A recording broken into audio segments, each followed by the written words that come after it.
ಶುಭೋದಯ, ನಮಸ್ಕಾರ, welcome to Yoyo Kannada.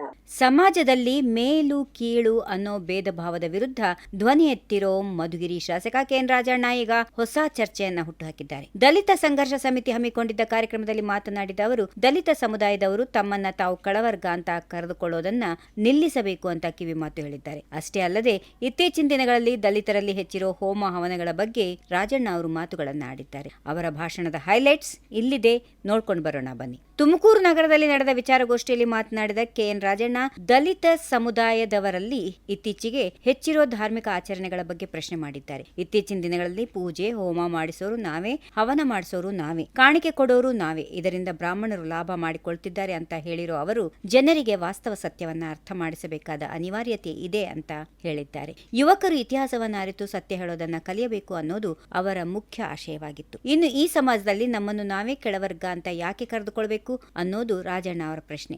ನಾವು ಬೇರೆಯವರಿಗಿಂತ ಬುದ್ಧಿವಂತರಿದ್ದೇವೆ. ಶೋಷಿತ ಸಮುದಾಯಗಳು ಯಾವತ್ತೂ ಇನ್ನೊಬ್ಬರಿಗೆ ಮೋಸ ಮಾಡುವುದಿಲ್ಲ. ಹೀಗಿರುವಾಗ ಕೆಳವರ್ಗ ಅನ್ನೋ ಪದವನ್ನ ಬಳಸೋದು ಸರಿಯಲ್ಲ. ಅದರ ಬದಲಿಗೆ ಹಿಂದುಳಿದವರು ಅಥವಾ ಮುಂದುವರೆದವರು ಅಂತ ಕರೆದುಕೊಳ್ಳಿ ಅಂತ ಸಲಹೆ ನೀಡಿದ್ದಾರೆ. ಶಬ್ದಗಳ ಬಳಕೆಯಲ್ಲೇ ನಮ್ಮ ಸ್ವಾಭಿಮಾನ ಅಡಗಿದೆ ಅನ್ನೋದು ಅವರ ಮಾತಿನ ಒಳ ಅರ್ಥವಾಗಿತ್ತು. ಇದೇ ವೇಳೆ ದಲಿತ ಸಂಘಟನೆಗಳ ಯುವಕರಿಗೆ ರಾಜಣ್ಣ ಅವರು ಒಂದು ಎಚ್ಚರಿಕೆಯನ್ನು ನೀಡಿದ್ದಾರೆ.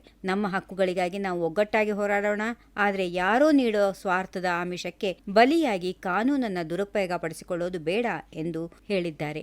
ಅಕ್ಷರ ಜ್ಞಾನದ ಆಧಾರದ ಮೇಲೆ ನಮ್ಮ ಸಮುದಾಯಕ್ಕೆ ನ್ಯಾಯ ಒದಗಿಸಿಕೊಡುವ ಕೆಲಸ ಆಗಬೇಕೇ ಹೊರತು ದಬ್ಬಾಳಿಕೆಯೇ ಮದ್ದಲ್ಲ ಅನ್ನೋದು ಅವರ ಸ್ಪಷ್ಟ ನಿಲುವಾಗಿತ್ತು. ತಮ್ಮ ಸಚಿವ ಅವಧಿಯಲ್ಲಿ ಸಹಕಾರ ಕ್ಷೇತ್ರದಲ್ಲಿ ತಂದ ಬದಲಾವಣೆಗಳನ್ನು ನೆನಪಿಸಿಕೊಂಡ ರಾಜಣ್ಣ, ಸಹಕಾರ ಸಂಸ್ಥೆಗಳು ಕೇವಲ ಪಟ್ಟಭದ್ರರ ಹಿಡಿತದಲ್ಲಿದ್ದವು ಅಂತ ಅಸಮಾಧಾನ ವ್ಯಕ್ತಪಡಿಸಿದರು. ಎಲ್ಲಾ ವರ್ಗದವರಿಗೂ ಸಾಲ ಸಿಗಬೇಕು ಅನ್ನೋ ಕಾರಣಕ್ಕೆ ಪಂಚಾಯಿತಿ ಮಾದರಿಯಲ್ಲಿ ಹಾಲು ಉತ್ಪಾದಕರ ಒಕ್ಕೂಟ ಹಾಗೂ ಸಹಕಾರ ಸಂಘಗಳಲ್ಲಿ ಮೀಸಲಾತಿ ಜಾರಿಗೆ ತಂದಿದ್ದೇವೆ.